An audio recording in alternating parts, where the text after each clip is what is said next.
जय Shri Krishna friends, welcome to Hari Mukund. आइए आज श्रीमद् भागवत पुराण के 8वें स्कंद का 23वां अध्याय शुरू करते हैं। इसमें राजा बलि का बंधन से छूटकर सुतल लोक को जाना, इसकी कथा बताई गई है।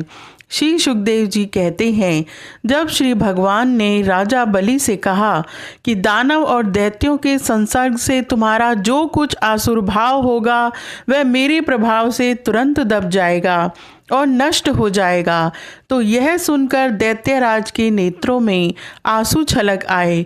प्रेम के उद्रेक से उनका गला भर आया।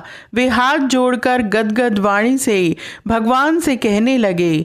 बलि ने कहा, हे प्रभु, मैंने तो आपको पूरा प्रणाम भी नहीं किया, केवल प्रणाम करने मात्र की चेष्टा भर की।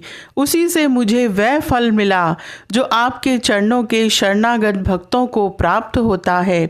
बड़े बड़े लोकपाल और देवताओं पर आपने जो कृपा कभी नहीं की, वह मुझ जैसे नीच असुर को सहज ही प्राप्त हो गई। श्री सुखदेव जी कहते हैं, यूं कहते ही बलि वरुण के पाशों से मुक्त हो गए। तब उन्होंने भगवान ब्रह्मा जी और शंकर जी को प्रणाम किया और इसके बाद बड़ी प्रसन्नता से असुरों के साथ सुतल लोक की यात्रा की।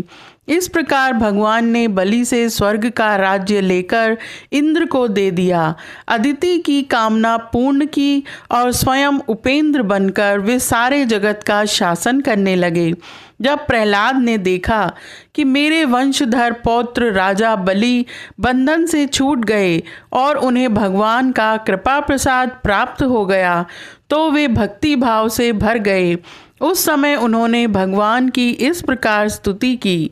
प्रहलाद जी ने कहा, हे प्रभु, यह कृपा प्रसाद तो कभी ब्रह्मा जी, लक्ष्मी जी और शंकर जी को भी नहीं प्राप्त हुआ, तब दूसरों की बात ही क्या है। विश्ववंद ब्रह्मा आदि भी जिनके चरणों की वंदना करते रहते हैं, वही आप हम असुरों के दुर्गपाल किलेदार हो गए। शरणागत वत्सल प्रभु ब्रह्मा आदि लोकपाल आपके चरण कमलों का मकरंद रस सेवन करने के कारण सृष्टि रचना की शक्ति आदि अनेक विभूतियां प्राप्त करते हैं। हम लोग तो जन्म से ही खल और कुमार्गगामी हैं। हम पर आपकी ऐसी अनुग्रह पूर्ण दृष्टि कैसे हो गई, जो आप हमारे द्वारपाल ही बन गए। आपने अपनी योग माया से खेल ही खेल में त्रिभुवन की रचना कर दी। आप सर्वज्ञ, सर्वात्मा और समदर्शी हैं, फिर भी आपकी लीलाएं बड़ी विलक्षण जान पड़ती हैं। आपका स्वभाव कल्प वृक्ष के समान है, क्योंकि आप अपने भक्तों से अत्यंत प्रेम करते हैं। इसी से कभी कभी उपासकों के प्रति पक्षपात और विमुखों के प्रति निर्दयता भी आप में देखी जाती है। श्री भगवान ने कहा, बेटा प्रहलाद, तुम्हारा कल्याण हो। अब तुम भी सुतल लोक में जाओ, वहाँ अपने पौत्र बलि के साथ आनंद पूर्वक रहो और जाति बंधुओं को सुखी करो। वहाँ तुम मुझे नित्य ही गदा हाथ में लिए खड़ा देखोगे। मेरे दर्शन के परमानंद में मग्न रहने के कारण तुम्हारे सारे कर्म बंधन नष्ट हो जाएंगे।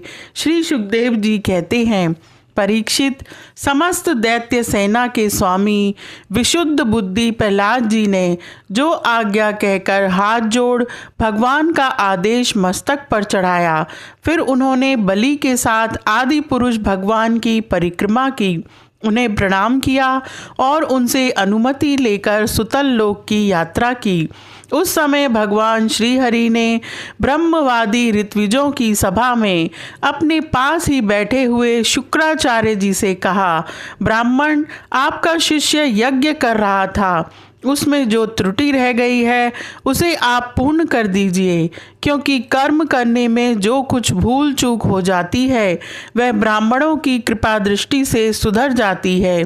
शुक्राचार्य जी ने कहा, भगवान, जिसने अपना समस्त कर्म समर्पित करके सब प्रकार से यज्ञेश्वर यज्ञ पुरुष आपकी पूजा की है, उसके कर्म में कोई त्रुटि, कोई विषमता कैसे रह सकती है, क्योंकि मंत्रों की अनुष्ठान पद्धति की, देश काल पात्र और वस्तु की सारी भूलें आपके नाम संकीर्तन मात्र से सुधर जाती हैं। आपका नाम सारी त्रुटियों को पूर्ण कर देता है। तथापि अनंत, जब आप स्वयं कह रहे हैं तब मैं आपकी आज्ञा का अवश्य पालन करूंगा। मनुष्य के लिए सबसे बड़ा कल्याण का साधन यही है कि वह आपकी आज्ञा का पालन करे। श्री सुखदेव जी कहते हैं, भगवान शुक्राचार्य ने भगवान श्री हरि की यह आज्ञा स्वीकार करके दूसरे ब्रह्म ऋषियों के साथ बलि के यज्ञ में जो कमी रह गई थी उसे पूर्ण किया। इस प्रकार वामन भगवान ने बलि से पृथ्वी की भिक्षा मांगकर अपने बड़े भाई इंद्र को स्वर्ग का राज्य दिया, जिसे उनके शत्रुओं ने छीन लिया था।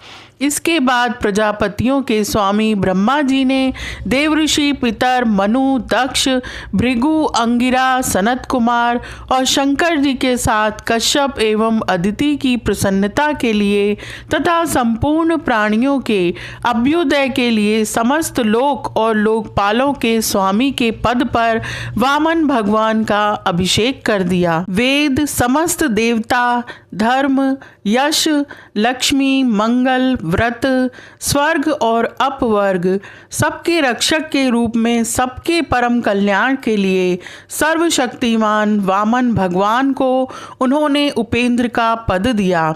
उस समय सभी प्राणियों को अत्यंत आनंद हुआ। इसके बाद ब्रह्मा जी की अनुमति से लोकपालों के साथ देवराज इंद्र ने वामन भगवान को सबसे आगे विमान पर बिठाया और अपने साथ स्वर्ग लिवा ले गए।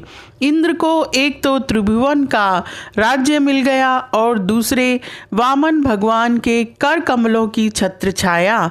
सर्वश्रेष्ठ ऐश्वर्य लक्ष्मी उनकी सेवा करने लगी और वे निर्भय होकर आनंदोत्सव मनाने लगे। ब्रह्मा, शंकर, सनत कुमार, भृगु आदि मुनि, पितर, सारे भूत, सिद्ध और विमानारोही देवगण भगवान के इस परम अद्भुत एवं अत्यंत महान कर्म का गान करते हुए अपने अपने लोक को चले गए और सबने अदिति की भी बड़ी प्रशंसा की। परीक्षित, तुम्हें मैंने भगवान की यह सब लीला सुनाई, इससे सुनने वालों के सारे पाप छूट जाते हैं। भगवान की लीलाएं अनंत हैं, उनकी महिमा अपार है। जो मनुष्य उसका पार पाना चाहता है वह मानो पृथ्वी के परमाणुओं को गिन डालना चाहता है। भगवान के संबंध में मंत्र दृष्टा महर्षि वशिष्ठ ने वेदों में कहा है कि ऐसा मनुष्य न कभी हुआ, न है और न होगा जो भगवान की महिमा का पार पा सके। देवताओं के आराध्य देव अद्भुत लीलाधारी वामन भगवान के अवतार चरित्र का जो श्रवण करता है उसे परम गति की प्राप्ति होती है। देव यज्ञ, पितृ यज्ञ और मनुष्य यज्ञ किसी भी कर्म का अनुष्ठान करते समय जहाँ जहाँ भगवान की इस लीला का कीर्तन होता है वह कर्म सफलतापूर्वक संपन्न हो जाता है। यह बड़े बड़े महात्माओं का अनुभव है। यह अध्याय यहीं समाप्त होता है। आज के लिए इतना ही। Please like, share and subscribe my channel. Thank you.